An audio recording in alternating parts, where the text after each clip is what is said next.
waxaan rabaa inaan kusoo gabagabeeyo qisadii Nabi Daawud alayhi salaam. Nabi Daawud wuxuu ahaa nabi Allah subhanahu wa ta'ala uu kusoo dejiyay kitaabka Zabuur.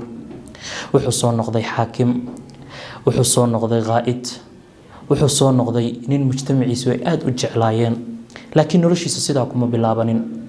Nabi Daawud wuxuu ka soo jeeday qoys faqiir ah, waxba aanan haysanin, masaakiin ah. wuxuu ahaa ari raac, wuxuu ahaa qof tabar yar. maalin isagoo arigiisii la jooga baa waxaa dagaal soo qaaday gaaladii. gaalada waxaa hogaaminaya nin la yiraahdo Jaaluut. markii dagaalku ay soo qaadeen gaalada, Jaaluut baa wuxuu dhahay yaa maanta isagoo kibir ula jeeda yaa mubaaraza igu soo bixi karo, yaa fool ka fool dagaal igu soo bixi karo. muslimiintu waa ay baqeen markay arkeen xoogiisa, dheerarkiisa, murqihiisa markay arkeen waa ay yara baqeen. ilaa heer qaa'idkii muslimiinta uu dhaho war yaa gaalkan qoorta ka soo gooya, yaa